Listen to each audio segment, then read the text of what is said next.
तो hello student. मैं इतिहास एवं राजनीति शास्त्र शिक्षक अमरनाथ मिश्र आपको आज अपने यूट्यूब चैनल पर स्वागत करते हुए भारत के राज्य और संघराज्य क्षेत्र के बारे में पढ़ाने जा रहा हूं। इसके पहले हमने आपको पढ़ाया था संविधान की प्रस्तावना। उसमें हमने बताया था कि संविधान की प्रस्तावना को सबसे अंत में जोड़ा गया और साथ ही साथ संविधान की प्रस्तावना संविधान की आत्मा है, कुंजी है। कुछ एक न्यायाधीशों को छोड़कर सभी न्यायिक निर्णयों ने इसे स्वीकार किया। साथ ही ये भी बताया कि डॉक्टर बी आर अम्बेडकर संविधान के अनुच्छेद 32 संवैधानिक उपचारों के अधिकार को संविधान की आत्मा मानते हैं, जबकि अन्य सभी एकमुश्त एक निर्णय से प्रस्तावना को संविधान की आत्मा और संविधान की कुंजी मानते हैं। प्रस्तावना के बाद अब हम लोग संविधान के भाग और उनके अनुच्छेदों पर चलते हैं। देखिए, ये संविधान का भाग 1 है। ये संविधान का भाग 1 है और इसमें आप भारत के राज्य और संघ राज्य क्षेत्र के बारे में पढ़ने जा रहे हैं और ये अनुच्छेद 1 से अनुच्छेद 4 तक है। अनुच्छेद 1 से अनुच्छेद 4 तक ये भारत के राज्य और संघ राज्य क्षेत्रों का वर्णन और उनके बारे में वर्णन किया गया है। ध्यान रहे, संविधान का अनुच्छेद 1 आर्टिकल 1 ये कहता है कि भारत राज्यों का संघ है। संविधान का आर्टिकल 1 क्या कहता है? भारत राज्यों का संघ है। अर्थात अगर हम अनुच्छेद 1 से इसका वर्णन शुरू करते हैं तो हम कहते हैं अनुच्छेद 1, या यूं बाकायदे पूरा इसे लिख लेते हैं, अनुच्छेद 1, और वो कहता है भारत राज्यों का संघ है।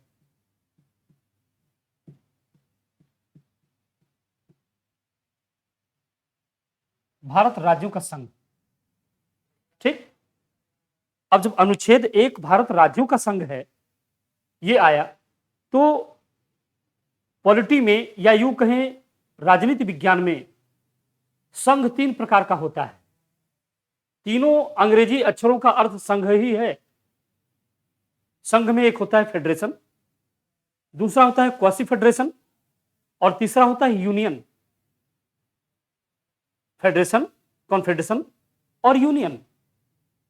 देखिए, फेडरेशन जो होता है उस फेडरेशन में उस संघ को बोला जाता है फेडरेशन, यानी एक ऐसा संघ फेडरेशन कहला सकता है जो वास्तव में अपनी इकाइयों या अपने राज्यों के समझौते के परिणाम स्वरूप आकार ग्रहण किया हो। ऐसा संघ फेडरेशन कहला सकता है या फेडरेशन कहा जाता है ऐसे संघ को जो वास्तव में अपने राज्यों के यानी अपनी इकाइयों के समझौते के परिणाम स्वरूप एक राष्ट्र बना हो, उसे फेडरेशन कहते हैं। जैसे अमेरिका इसका एक बेहतर उदाहरण है। अमेरिका, वहां उसके जितने राज्य हैं, करीब 50 राज्य हैं अमेरिका में। ये 50 राज्य किसी समय यूं कहने की अमेरिकी स्वतंत्रता संग्राम से पहले ये सब के सब अलग अलग देश थे और सभी अपने अपने उपनिवेशों या यूं कहने की अंग्रेजों के अधीन थे। और 1776 के अमेरिकी स्वतंत्रता संग्राम में इन लोगों ने एक साथ मिलकर, सभी राज्यों ने एक साथ मिलकर अपने कुछ अधिकार, कुछ खास खास अधिकार अपने एक केंद्र का निर्माण करके उसे दे दिया और साथ ही साथ अपनी स्वायत्तता, अपनी ऑटोनोमस स्टेटस को बनाए भी रखा, अपनी ऑटोनोमस स्थिति को बनाए रखा और साथ ही साथ अपने कुछ अधिकारों को देकर एक केंद्र का निर्माण कर लिया। यहां अमेरिका के साथ बिल्कुल ऐसा ही हुआ। अमेरिका के राज्य मिले और सभी लोगों ने एक केंद्र का निर्माण किया। राजधानी जॉर्ज वाशिंगटन हो गई और जॉर्ज वाशिंगटन को केंद्र मान करके इन लोगों ने राजधानी वाशिंगटन को केंद्र मान करके और आखिरकार वहां उन्होंने एक राष्ट्र का निर्माण कर लिया। अब वे अमेरिकन हो गए, यानी अमेरिका के राज्य, अमेरिका का निर्माण एक समझौते के परिणाम स्वरूप किए। राजधानी वाशिंगटन को बनाए, यानी वो केंद्र हो गया, राजधानी हो गई, कैपिटल, और उसको उन्होंने अपने कुछ अधिकार दे दिए कि हम आपके इन अधिकारों के अधीन रहेंगे, आपको ये अधिकार प्रदान करते हैं, ये संचालित आप करेंगे और शेष हमारे अधिकार हैं, इसमें हम अपनी ऑटोनोमस स्थिति बनाए रखेंगे, यानी अपनी जो स्वायत्तता है उसका भी उपभोग करते रहेंगे और एक राष्ट्र का भी उपभोग करते रहेंगे। ऐसा अमेरिका के राज्यों ने मिलकर किया। वे आपस में स्वायत्त भी हैं, इसी कारण अमेरिका के एक राज्य से दूसरे राज्य जाया जाए तो आसानी से जैसे भारत में हम लोग जाते हैं वैसे नहीं जा सकते, बल्कि वहां एक राज्य से दूसरे राज्य जाने के लिए बाकायदा डोमेस्टिक वीजा लेना पड़ता है, तब आप एक राज्य से दूसरे राज्य जा सकते, अदरवाइज नहीं जा सकते।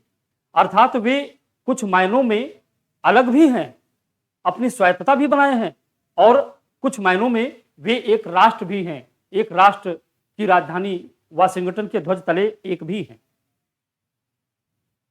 अर्थात ऐसा यह राज्य जो एक समझौते के परिणाम स्वरूप उसने एक समझौता किया कि हम अपने कुछ अधिकार आपको दे दे रहे हैं, यानी राजधानी वाशिंगटन को दे दे रहे हैं, जो यहां राष्ट्रपति चुनकर आएगा, सीनेटर चुनकर आएगा, रिप्रेजेंटेटिव चुनकर आएगा, मिनिस्टर बनेगा, वो इन अधिकारों का उपभोग करेगा, पूरे देश को संचालित करेगा और हम अपने अपने राज्यों में गवर्नर होंगे, अपनी स्वायत्तता का भी उपयोग करेंगे। तो इस तरह से समझौते के परिणाम स्वरूप बना अमेरिका, जो स्वायत्त बना हुआ है। इसे कहा जा सकता है फेडरेशन। तो अभी हमारे यहां फेडरेशन जैसी स्थिति तो नहीं है, होनी भी नहीं चाहिए। तो आपने अब जान लिया कि संघ का एक रूप होता है फेडरेशन, संघ का एक रूप होता है क्वासी फेडरेशन। जैसे फेडरेशन के सभी इकाई या सभी राज्य मिलकर एक संघ का निर्माण करते हैं, अर्थात समझौते से संघ का निर्माण करते हैं और एक राष्ट्र बन जाते हैं तथा साथ ही अपनी स्वायत्तता की भी सीमा को बचाए रखते हैं। उसी तरह से क्वासी फेडरेशन में भी होता है कि उसकी इकाइयां एक समझौते के द्वारा एक राष्ट्र का निर्माण करती हैं, एक केंद्र का निर्माण करती हैं। लेकिन फेडरेशन से क्वासी फेडरेशन थोड़ा सा अलग इन मायने में है कि क्वासी फेडरेशन के जो इकाइयां समझौते के परिणाम स्वरूप एक होकर के एक नेशन बनाई थी, एक राज्य, एक राष्ट्र बनाई थी, उन्हें समय के साथ यदि उनकी इच्छा कहे तो इस संघ से अलग होने का भी अधिकार है। ये समझ में आ गया होगा कि फेडरेशन में इकाइयों ने समझौते के परिणाम स्वरूप एक राजधानी बनाकर एक देश का निर्माण किया, यानी समझौते से जो संघ बना, समझौते से जो देश बना और अपनी स्वायत्तता इकाइयां या स्टेट बनाए भी रखे, इसको फेडरेशन कहा गया। लेकिन अभी उनमें अलग होने का अधिकार नहीं था, तब तक ये फेडरेशन रहे। और जैसे ही ऐसा कोई राष्ट्र जो अपने इकाइयों से, अपने राज्यों से समझौते के परिणाम स्वरूप बना, एक राजधानी बनाया, एक देश बनाया, लेकिन उन्हें जब चाहे वे उस संघ से अलग होने का भी अधिकार रखते हैं, तो वे फेडरेशन नहीं, अब क्वासी फेडरेशन हो जाएंगे। जैसे ही अलग रखने का अधिकार भी उनको मिल गया, तब वो हो गए क्वासी फेडरल। और जब तक अलग होने का अधिकार नहीं है, केवल समझौते के परिणाम स्वरूप मिले और देश बनाए, तब तक हो गए फेडरल, यानी तब तक फेडरेशन है। जैसे ही अलग होने का अधिकार मिला, तब क्वासी फेडरेशन हो गए। जैसे यूएसएसआर में, पूर्व सोवियत संघ में ऐसी स्थिति थी कि सभी इकाइयों ने मिलकर एक राष्ट्र का निर्माण किया और जब चाहे वो तो उज्बेकिस्तान, तजाकिस्तान, किर्गिस्तान, तुर्कमेनिस्तान वगैरह, अजरबैजान, चेचेनिया वगैरह वगैरह, ये तमाम जो आजकल देश हैं, ये कभी सोवियत संघ के भाग होते थे। समझौते के परिणाम स्वरूप ये उस राष्ट्र में शामिल थे, एक राष्ट्र का निर्माण किए थे, लेकिन समय के साथ 1990-91 में आखिरकार ये लोग उससे अलग हो गए, इन्हें अलग होने का अधिकार था। तो वे क्वासी फेडरेशन थे। बड़ा माइन्यूट अंतर है। समझौते के परिणाम स्वरूप एक राष्ट्र का निर्माण करने वाला फेडरेशन है और समझौते के परिणाम स्वरूप राष्ट्र का निर्माण कर जब चाहे तब अलग होने वाला क्वासी फेडरेशन है। तो यानी अब संघ के दो रूप हो गए, फेडरेशन और क्वासी फेडरेशन। एक रूप संघ का और, संघ का एक रूप और है यूनियन। यूनियन में कहा जाता है ऐसा राष्ट्र जो अपने इकाइयों के बिना किसी समझौते के परिणाम स्वरूप अपना आकार ग्रहण किया है, ऐसा देश जो अपनी इकाइयों यानी अपने राज्यों से बिना किसी समझौते के एक राष्ट्र बना है, यानी इस राष्ट्र ने अपने राज्यों से किसी प्रकार का कोई समझौता नहीं किया है, बल्कि इन राज्यों का अस्तित्व वास्तव में उसने इसलिए बनाए रखा है कि इससे शासन चलाने में, प्रशासन चलाने में सुविधा होगी। इसे कहा जाता है यूनियन। और हमारे देश की स्थिति यही है। हमारे देश का निर्माण किसी समझौते के परिणाम स्वरूप नहीं हुआ है कि हमारे देश के केंद्र ने अपने राज्यों से कोई ना कोई समझौता किया है। ऐसा कोई परिणाम हमारे देश के सामने रहा ही नहीं है। इसीलिए जब हमारे यहां अनुच्छेद 1 आया, भारत राज्यों का संघ है, तो लोगों ने फेडरेशन, क्वासी फेडरेशन और यूनियन में जो थोड़ी सी असमंजस की स्थिति जाहिर की, और लोगों ने उस समय संविधान की प्रारूप समिति के अध्यक्ष डॉक्टर बी.आर. अम्बेडकर से मुलाकात किया। और उनसे जब लोगों ने पूछा कि सर, हमारा देश भारत राज्यों का संघ है, तो ये कैसा, ये फेडरेशन है कि क्वासी फेडरेशन है या यूनियन है? तो डॉक्टर बी.आर. अम्बेडकर ने कहा, India that is a Bharat is A union of state. India that is a Bharat is A union of state. यहां पर उन्होंने किस शब्द का इस्तेमाल किया? संघ के आगे उन्होंने यूनियन ऑफ स्टेट की बात की, है ना? Union of state, India that is a Bharat is A union of state. इन्होंने कहा हम यूनियन हैं, फेडरेशन या क्वासी फेडरेशन नहीं है। क्यों? क्योंकि हम किसी समझौते के परिणाम स्वरूप अपने राष्ट्र का निर्माण नहीं किए हैं। हमने किसी राज्य से किसी प्रकार का कोई समझौता नहीं किया कि आप हमारे देश में मिलिए और हम एक राष्ट्र का निर्माण करें, आपसे हम फला फला सहूलियतें आपको देते हैं या आपसे फला फला समझौते करते हैं, ऐसा कुछ नहीं है। इसलिए हमारा देश यूनियन है, ऐसा डॉक्टर बी.आर. अम्बेडकर ने भी कहा। और ऐसा यूनियन की परिभाषा भी है कि ऐसा राष्ट्र जो बिना अपनी इकाइयों के किसी समझौते के बना हो, उसको यूनियन कहा जाता है। तो यूनियन हमारे शर्तें, ये यूनियन हमारा देश पूरा भी करता है। और डॉक्टर बी.आर. अम्बेडकर ने भी कहा कि देख लीजिए, हम किसी समझौते के परिणाम स्वरूप नहीं बने हैं। प्राचीन भारतीय धर्म ग्रंथों में, विष्णु पुराण में भी कहा गया कि उत्तरम यत्र समुद्र से हिमाद्रश्च चैव दक्षिणम वर्षम तम भारतम नाम भारती यत्र संतति। विष्णु पुराण में कहा गया कि समुद्र के उत्तर में और हिमालय पर्वत के दक्षिण में निवास करने वाला या पाया जाने वाला यह संपूर्ण भूभाग, उसको भारतवर्ष कहा जाता है, जहां भारतवर्ष की संतति निवास करती है। अर्थात प्राचीन समय से, प्राचीन वैदिक ऋषियों मुनियों के मन में ये संकल्पना थी कि ये पूरा का पूरा क्षेत्र भारतवर्ष है, इसमें अलगाव जैसी कोई बात नहीं है। कोई राज्य नहीं कह सकता कि हम भारत नहीं है, इस बीच में बसते हैं तो आप इंडिया हैं, आप भारत हैं, इसमें कोई शक। ठीक, तो डॉक्टर बी.आर. अम्बेडकर ने भी कहा और उनके पहले विष्णु पुराण ने भी कहा कि ये भारतवर्ष है, और आजाद होने के बाद हमने ऐसा कोई समझौता भी किसी से नहीं किया। इसलिए हम संघ है, और संघ में हम फेडरेशन, क्वासी फेडरेशन नहीं बल्कि यूनियन है, क्योंकि हमारे यहाँ किसी राज्य को अलग होने का अधिकार भी नहीं है, और साथ ही साथ हमने किसी समझौता का भी ऑफर नहीं किया किसी राज्य के सामने कि हम कहे जाए कि हम फेडरेशन है। इसलिए हम बिना समझौते के बने हम हैं यूनियन। इसी चीज को डॉक्टर बी.आर. अम्बेडकर ने कहा, India that is a Bharat is A union of state. Okay, ये रहा अनुच्छेद 1, हम यूनियन हैं। आशा है आपने पूरी तरह समझ लिया होगा हमारा संघ यूनियन है क्यों। हमारा संघ फेडरेशन या क्वासी फेडरेशन भी कहा जा सकता था, लेकिन ऐसी किसी स्थिति का हम पालन ही नहीं करते। अब देख लेते हैं हम, भारत राज्यों का संघ है तो अनुच्छेद 2 में क्या कहा गया। अनुच्छेद 2, अनुच्छेद 2 देख लेते हैं। अनुच्छेद 2 में कहा गया है, या आर्टिकल 2 में कहा गया कि किसी विदेशी राज्य या बाहरी राज्य का भारत संघ में प्रवेश। यहां पर कहा गया विदेशी या बाहरी राज्य का भारत संघ में प्रवेश।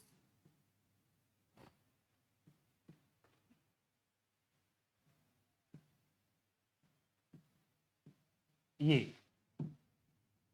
कहा गया आर्टिकल 2, विदेशी या बाहरी राज्य का भारत संघ में प्रवेश। यहां पर कहा गया कि कोई विदेशी या बाहरी राज्य भारत संघ में प्रवेश ले सकता है, लेकिन यहां आर्टिकल 2 में एक चीज और है। यहां कहा गया किंतु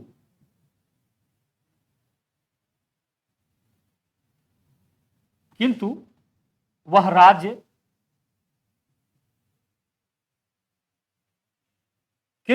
पुनः भारत संघ से अलग नहीं हो सकता, यह भी बात है। भारत संघ में कोई राज्य प्रवेश तो नहीं सकता, लेकिन भारत संघ से बाहर वह राज्य नहीं जा सकता। यह आर्टिकल 2 है। विदेशी या बाहरी राज्य भारत संघ में प्रवेश हो सकता है, किंतु वह राज्य पुनः भारत संघ से बाहर नहीं जा सकता या भारत संघ से अलग नहीं हो सकता। आर्टिकल 2 ऐसा है। देखिए, इसका बड़ा उदाहरण है सिक्किम। ठीक है, सिक्किम भारत संघ में प्रवेश लिया और अब भारत संघ से पहले उनको प्रवेश करने की जब उन्होंने ऑफर किया कि मैं आपके राष्ट्र में सम्मिलित होना चाहता हूं, तो भारत संघ में प्रवेश उनको दिया गया। लेकिन पहले 75 में उन्होंने ये ऑफर किया, उनको पहले सह राज्य बनाया गया।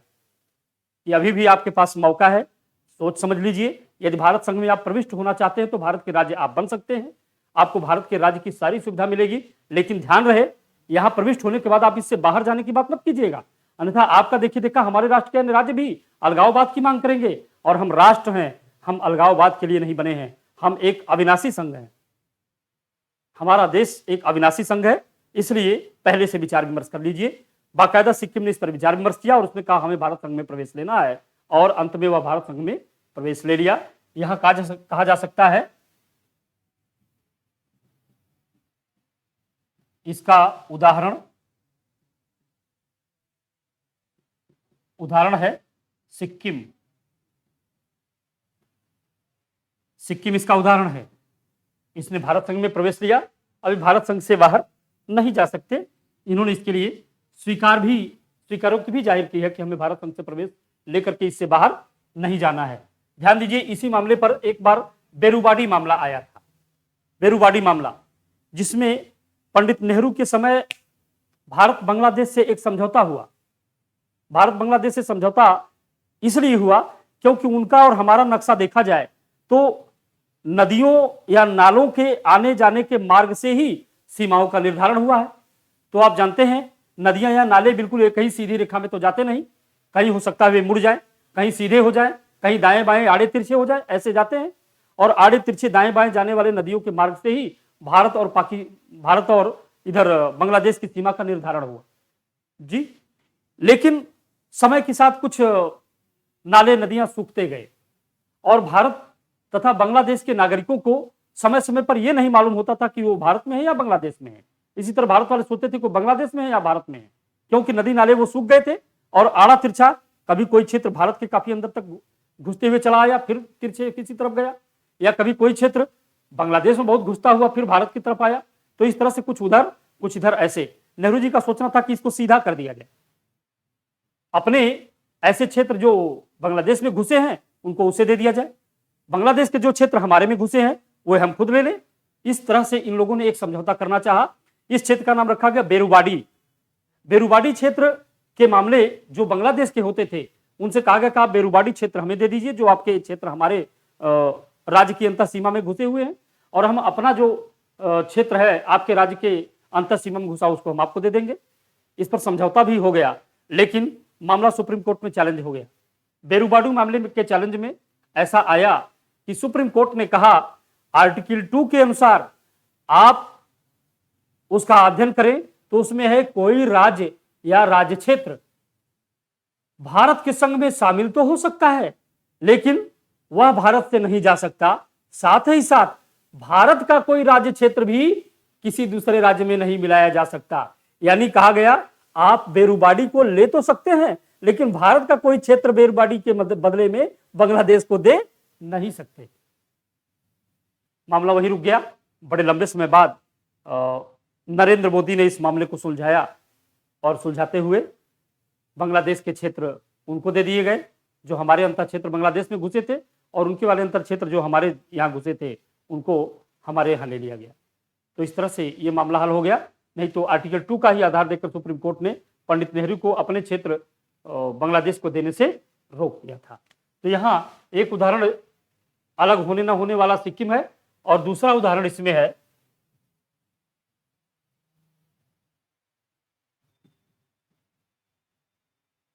बेरुबारी मामले में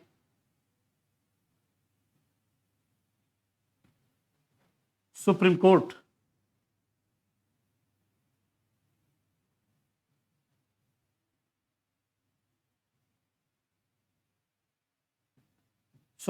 ने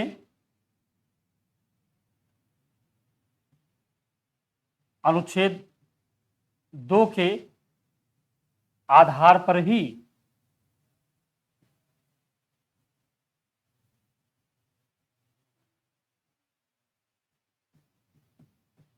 अपने क्षेत्र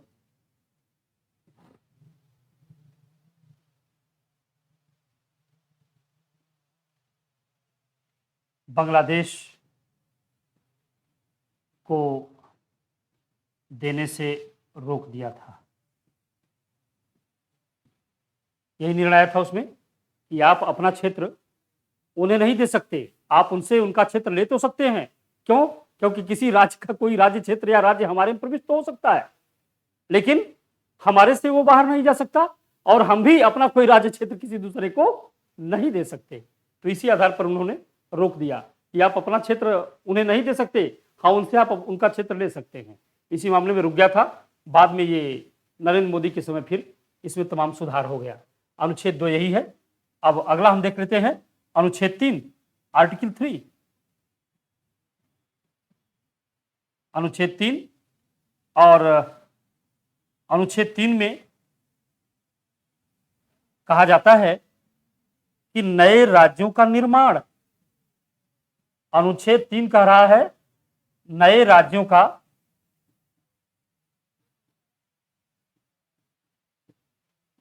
का निर्माण।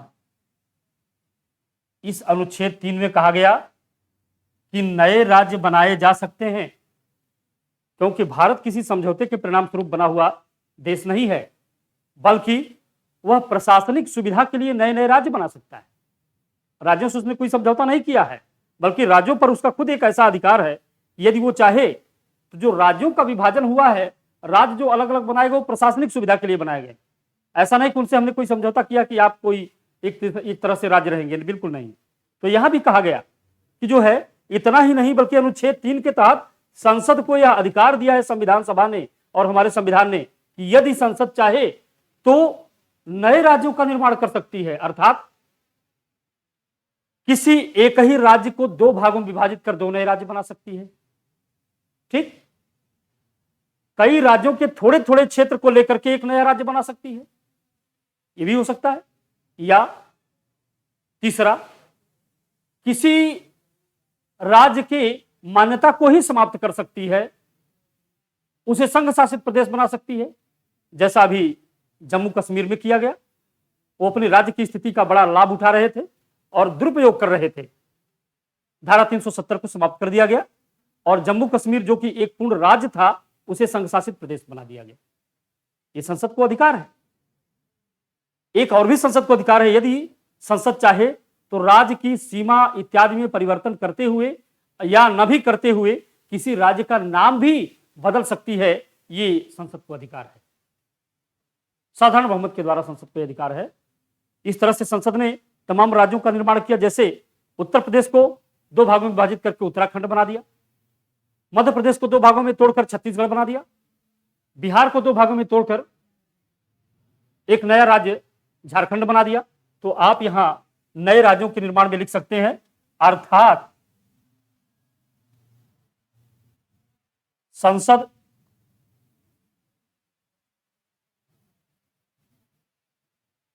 किसी राज्य को विभाजित कर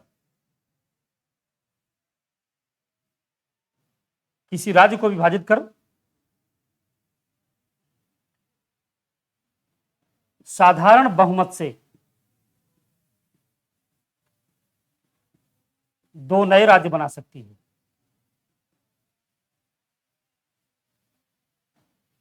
दो नए राज्य बना सकती है।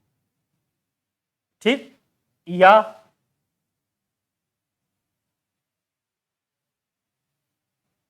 किन्हीं राज्यों की सीमाओं को परिवर्तित कर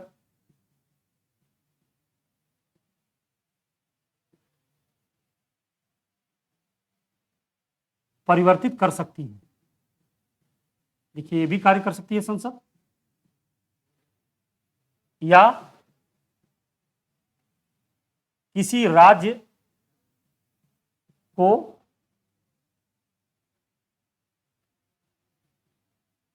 राज्य का दर्जा हटाकर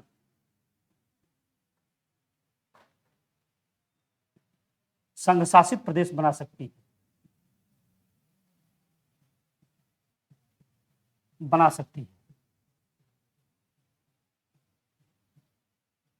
या किसी राज्य का नाम परिवर्तित कर सकती है।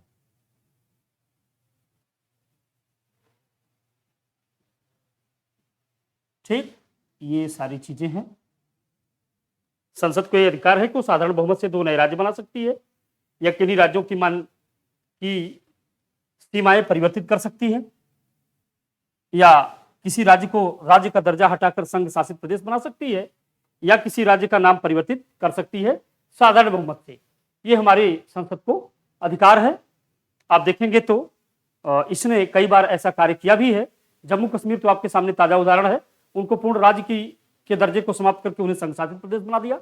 इसके पहले अभी कुछ दिन पहले सीमांध्र और आंध्र प्रदेश का जो नया विभाजन हुआ, उत्तर प्रदेश, मध्य प्रदेश और बिहार का विभाजन इसके पहले 2001 में हो चुका है, 2000 में। तो इस तरह से आप देखते कि संसद को अनुच्छेद 3 के तहत यह अधिकार है कि वो नए राज्य का इन प्रकार से निर्माण कर सकती है। यहां कहा जा सकता है भारत विनाशी राज्यों का अविनाशी संघ है। आप यहां लिख सकते हैं अर्थात भारत विनाशी राज्यों का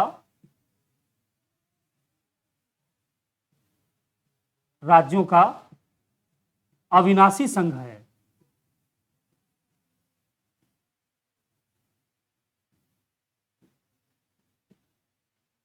भारत विनाशी राज्यों का अविनाशी संघ है, अर्थात राज्यों का विनाश तो हो सकता है, लेकिन हमारा संघ सदैव अमर है, अमर रहेगा, ये कभी इसका विनाश नहीं हो सकता।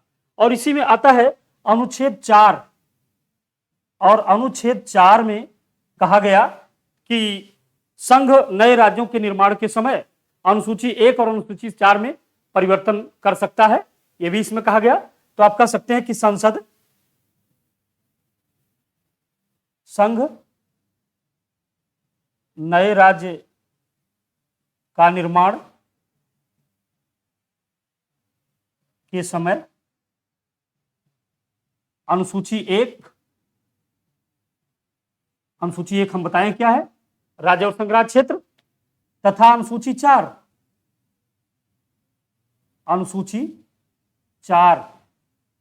क्या है, राज्यसभा में सीटों का आवंटन में परिवर्तन हेतु विधियां बना सकती है।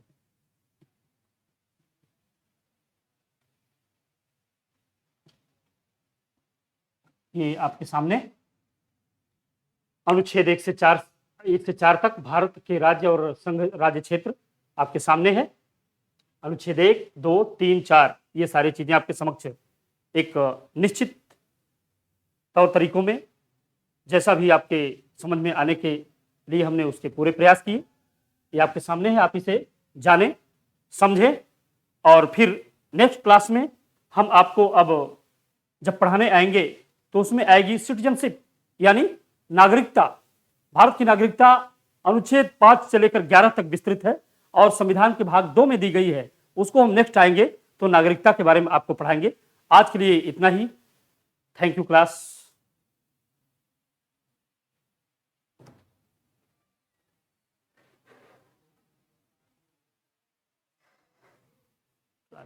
राजन को इसको बंद